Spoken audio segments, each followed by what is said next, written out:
ಜಮೀನ್ದಾರ್ ಜಮೀನ್ದಾರ್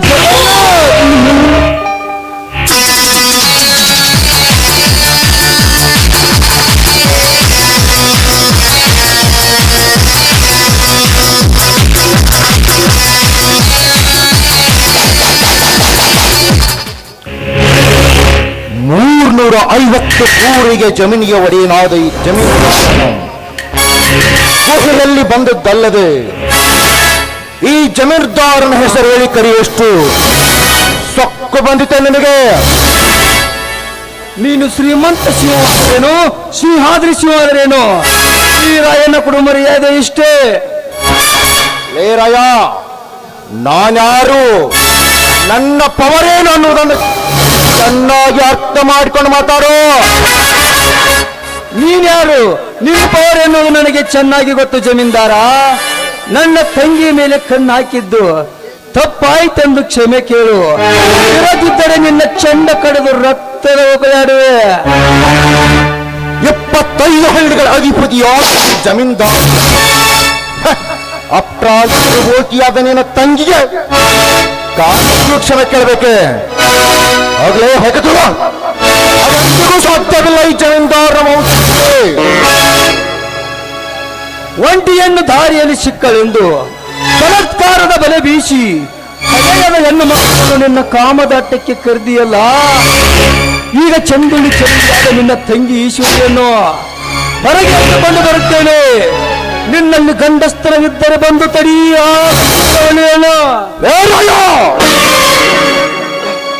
ಮರ್ಯಾದೆಯಿಂದ ಪಿಸ್ತೂಲು ಕೆಳಗಿಳಿಸು. ಇಲ್ಲದಿದ್ದರೆ ನಿನ್ನನ್ನು ಧಾಮವನ್ನು ಹರಕೆ ಕೋರದಂತೆ ಓಡಾಡಿಸಿ ಕಡಿಬೇಕಾಗುತ್ತದೆ. ಬಲು ಎಚ್ಚರ. ಜಮೀನ್ದಾರ, ಪಿಸ್ತೂಲು ಕೆಳಗಿಳಿಸಿ ನಿನ್ನ ಪ್ರಾಣ ಉಳಿಸಿಕೊಂಡೆ. ಈಗ ಹೊರಗೆ ಎಳೆದುಕೊಂಡು ಬರುತ್ತೇನೆ ನಿನ್ನನ್ನು ಈಶ್ವರಿಯನ್ನು.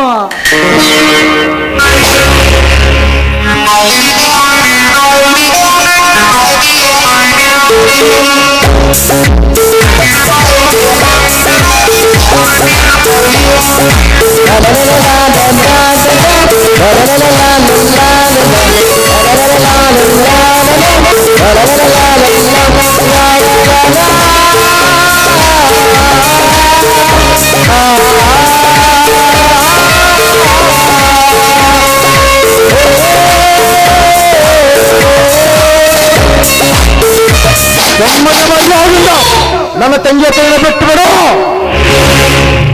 ಸ್ಕೌಂಡ್ರಲ್, ನನ್ನನ್ನೇನು ಮಾಡಬೇಡ, ದಯವಿಟ್ಟು ಬಿಟ್ಬಿಡ. ನನ್ನನ್ನ ಬಿಡ್ಲಿಕ್ಕೆ ಇರುದಿಲ್ಲ ಜಮೀನ್ದಾರ. ಮಾಡಿದ ಅನ್ಯಾಯಕ್ಕಾಗಿ ತಪ್ಪಾಯ್ತೆಂದು ಕ್ಷಮೆಗೆ ಒಪ್ಪಿಕೋ. ಹೇಳಲ್ಲ, ನಿನ್ನನ್ನು ಈಗಲೇ ಸುಟ್ಟು ಬಿಸಾಕ್ಬಿಡ್ತೇನೆ.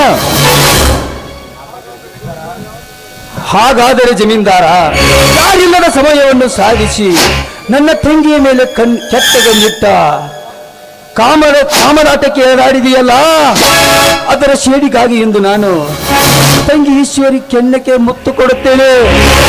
ನಿನ್ನಲ್ಲಿ ನನ್ನ ನಾಡಿಗೆ ರಕ್ತವಿದ್ದರೆ ಬಂದರೆ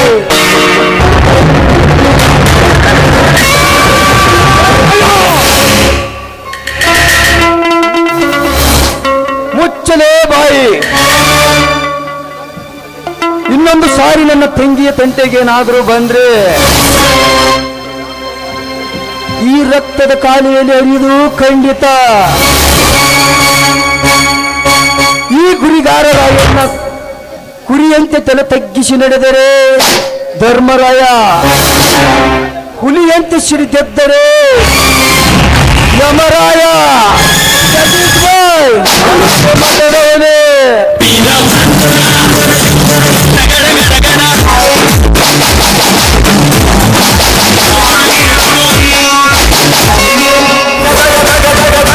ಅಣ್ಣ, ಒಬ್ಬ ಕುರಿ ಕಾಯುವ ಕುರಿಗಾರ, ಒಬ್ಬ ಕಡು ಬಡವ ನಿನ್ನ ಕಣ್ಣೆದುರು ತಂಗಿ ಕೆನ್ನಿಗೆ ಮುತ್ತಿಟ್ಟು ಹೋದಲ್ಲ, ನೋಡುತ್ತಾ ಸುಮ್ಮನೆ ನಿಂತಿರುವಲ್ಲ. ನಾಚಿಕೆ ಆಗೋದ್ರ ಹೇಸ್ ಜನ್ಮಗೆ ತಂಗಿ ಅವನನ್ನು ಒಂದೇ ಏಟ್ಗೆ ಪತ್ತಲ್ಲಿ ಪಾತಾಳಕ್ಕೆ ಕಳಿಸುತ್ತಿದ್ದೆ. ಆದ್ರೆ ಮಾಡ್ರೆ ಆ ರಾಯಾಕ್ ಗುಂಡ್ ಆರಿಸುವಟ್ಟ ಪವರ್ ಹಾಕಿಲ್ಲನ್ರಿ ಸಖಿ ಅವನನ್ನು ಕಳಿಸ್ತಿದ್ದೆ. ಆದ್ರೆ ಬಂದೂಕಿನಲ್ಲಿ ಬುಲೆಟ್ ಖಾಲಿಗೆ ಅಯ್ಯೋ ಒಂದು ಬುಲೆಟ್ ಇಟ್ಕೊಳಕಾಗೇನ್ರಿ ನಿಮಗೆ ಅವರ ನೀವೇನ ಅವ್ರ ಬಗ್ಗೆ ಕರ್ಸೋಬೇಡ್ರಿ ಈಗ ನಮ್ಮ ಯಜಮಾನ್ರದಾರಲ್ಲ ಅವಂಗೊಂದು ಗದ್ದೆ ಕಾಣಿಸತ್ತಾರ್ರಿ ಬರ್ರಿ ನಾವು ತಗೊಂಡ್ರಿ ನೀವು ಒಟ್ಟ ಟೆನ್ಷನ್ ತಗೋಬೇಡ್ರಿ ಇದ್ರದ ಆಗೋದೆಲ್ಲ ಆಗೋಯ್ತಲ್ಲ ಮತ್ತೆ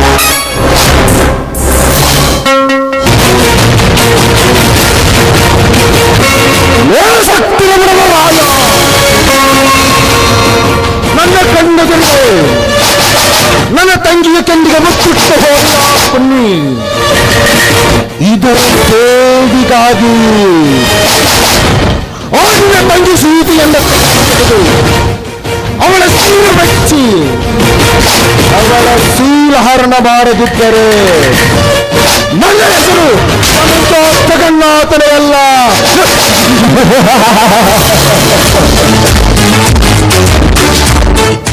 ಕರಿಕಾಗ ಮನೆ ಹಕ್ಕರೆ 6 ತಿಂಗಳ ಮನೆ ಬಿಡಬೇಕು.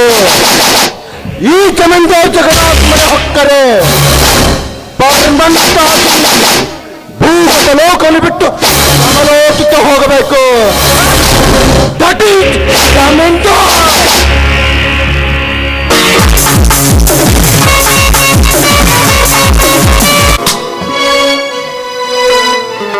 ಸೀತಾ ಮಗಳೇ ಸೀತಾ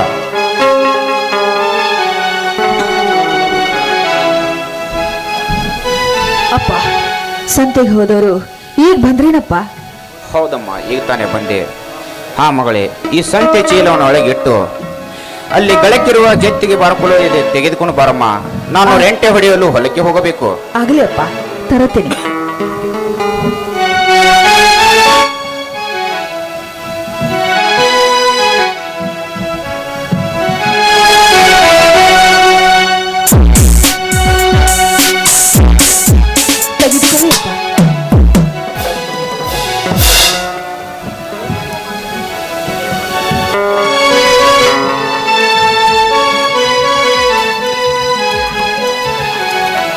ಇದೇನು ಸೀತಾ, ಎಂದು ಕಾಣದ ಸಂತೋಷ ಇಂದು ನಿನ್ನ ಮುಖದಲ್ಲಿ ಸಂತೋಷದ ಹೊಳೆ ಹರಿತಿದೆಯಲ್ಲಮ್ಮ.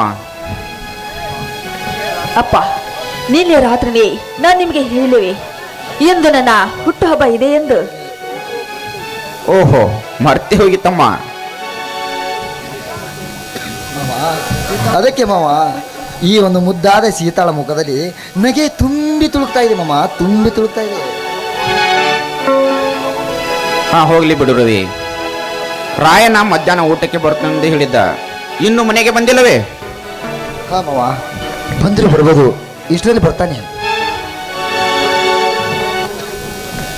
ಹೊರಗಡೆ ಹೋದವನು ಮನೆಗೆ ಬಂದು ಊಟ ಮಾಡುವವರೆಗೂ ನನ್ನ ಮನಸ್ಸಿಗೆ ಸಮಾಧಾನ ಇರೋದಿಲ್ಲಪ್ಪ. ಯಾಕಂದ್ರೆ ಮತ್ತೆರ ಜೊತೆ ಹೊಡೆದಾಟಕ್ಕೆ ನಿಂತಿದ್ದಾನೆ ಅಂತ ನನಗೆ ಭಯ ಆಗ್ತದೆ ಅಪ್ಪ. ಮಗಳೇ ಸೀತಾ, ಸುಮ್ಮನೆ ಅನ್ಯಾಯವಾಗಿ ಮತ್ತೊಬ್ಬರ ಜೊತೆ ಜಗಳವಾಡಿ ನಮ್ಮ ಮನತನಕ್ಕೆ ಕೆಟ್ಟ ಹೆಸರು ತರುವ ಅವಿವೇಕಿಯಲ್ಲಿ ಸೀತಾ ನನ್ನ ಮಗ. ತಾನಾಗಿ ಯಾರ ತಂಟಿಗೆ ಹೋಗುವುದಿಲ್ಲ. ಒಂದು ವೇಳೆ ತಾವೇ ಯಾರಾದರೂ ಕಾಲು ಕೆದರಿ ಬಂದರೆ ಅವರ ಕಾಲನ್ನು ಕತ್ತರಿಸಿ ಒದ್ದು ಬುದ್ಧಿ ಕಲಿಸುವ ಸಿಂಹದ ಮರಿ ಸೀತಾ ನನ್ನ ಮಗ. ಅದು ಹಾಗಲ್ಲಪ್ಪ. ನಿನ್ನೆ ಮತ್ತೆ ಆ ಜಮೀನ್ದಾರ ನಟಕ್ಕೆ ಹೊಡೆದಾಟಕ್ಕೆ ಇಟ್ಟ ಎಲ್ಲಿ ಅವನ ಜೊತೆ ಹೊಡೆದಾಟಕ್ಕೆ ನಿಂತು ಎಂದಾದ ನನಗೆ ಭಯ ಆಗ್ತಾ ಇದೆಯಪ್ಪ. ಭಯಪಡಬೇಡ ಸೀತಾ, ಭಯಪಡಬೇಡ. 10 ಆನೆಗಳ ಬಲ ಇರುವ ನನ್ನ ಮಾವನ ಜೊತೆ 106 ರಾಕ್ಷಸರು ಬಂದರು.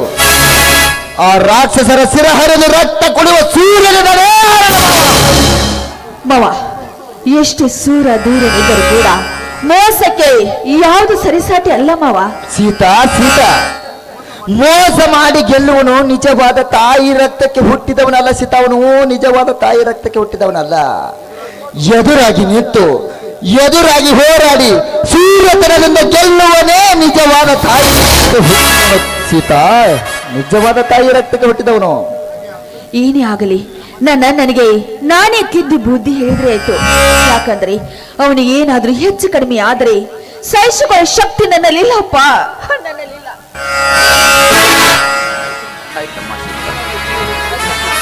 ಆಯ್ತಮ್ಮ ಸೀತಾ, ನಾನೇ ಅವನಿಗೆ ತಿಳಿ ಹೇಳಿ ಸರಿಪಡಿಸುತ್ತೇನೆ. ಹಾ ಸೀತಾ, ನನಗೆ ಹೊತ್ತಾಗುತ್ತದೆ. ನಾನಿನ್ನು ಹೊಲಕ್ಕೆ ಹೋಗಬೇಕು. ಅಣ್ಣ ಬಂದ ನಂತರ ತಾವೆಲ್ಲರೂ ಸೇರಿ ಊಟ ಮಾಡಿರಮ್ಮ. ನಾನಿನ್ನು ನಡೆಯುತ್ತೇನೆ. ಆಯ್ತಪ್ಪ, ಹಾಗೆ ಆಗಲಿ. ಸೀತಾ, ಇವತ್ತು ಖುಷಿ ಆಗ್ತಾ ಇದೆ. ಏನಾದ್ರೂ ಒಂದು ಸಿಹಿಯಾದ ಅಡಿಗೆ ಮಾಡಕಡೆ. ನೋಡಿ, ನಿಮಗಿಷ್ಟವಾದ ಪಾಯಸ ಮಾಡಿದ್ದೀನಿ, ಬನ್ನಿ. ಲೇ ಕಳ್ಳಿ, ನೀನು ಸಕ್ಕರೆ ಹಾಕಿ ಮಾಡಿರುವ ಆ ಗಸಗಸೆ ಪಾಯಸಕ್ಕಿಂತ ನಿನ್ನ ಸಕ್ಕರೆ ತುಂಬಿಕೊಂಡಿರುವ ಈ ತುಟಿಯಿಂದ ಹಾಗೂ ನಿನ್ನ ಕಂಠದಿಂದ ಹೊರಬರದೇ ಒಂದು ಗೀತೆಯನ್ನು. ಇಂಥ ಸಮಯದಲ್ಲೂ ನಿಮಗೆ ಹುಡುಗಾಟವೇ? ಹುಡುಗಾಟ ಹುಡುಗಾಟಕ್ಕೆ ಹೊತ್ತು ಗೊತ್ತಿಲ್ಲ ಸೀತಾ. ಮೊದಲ ಈ ನಿನ್ನ ಮಾವನನೊಮ್ಮನ ತನಿಸುವಂತೆ ಹೊರಬರಲಿ ಒಂದು ಆದ ಗೀತೆ. ಹಾಗಾದ್ರೆ ಕೇಳೋಣ ಹೃದಯದ ರಾಜ.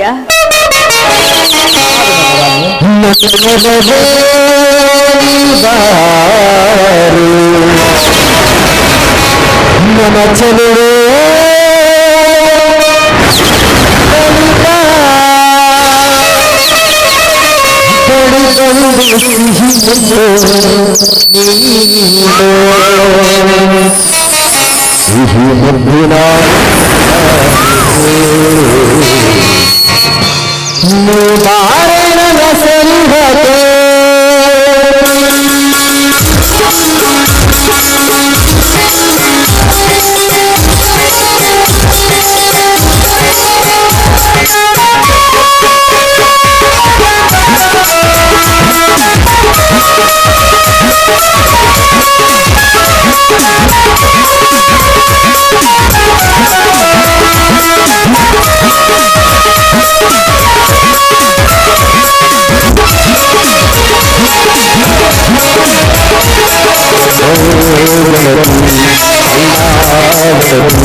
ಹುಟ್ಟಿದಾಗ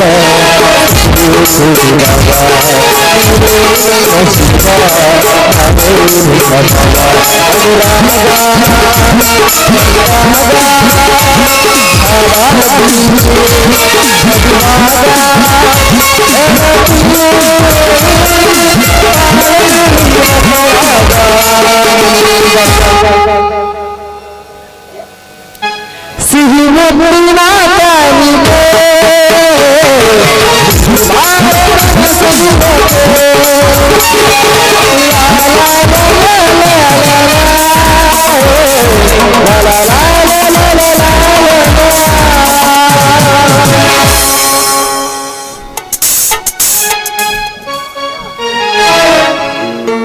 ಹಾ ಸೀತಾ ನಡೆ ಹೋಗೋಣ. ಹೋಗೋಣ ರೀ. ಹೊಟ್ಟೆ ಹಸ್ದಂಗ್ ಕಾಯ್ತೈತಿ, ಅದಕ್ಕೆ ಬನ್ನಿ ಬಿಸಿ ಬಿಸಿ ಪಾಯಸ ಮಾಡಿದೀನಿ, ಕುಡಿಯರಂತೆ. ನಡಿ. ಅಬ್ಬಬ್ಬಬ್ಬಾ, ನಾಚಿಕೆ ನೋಡು.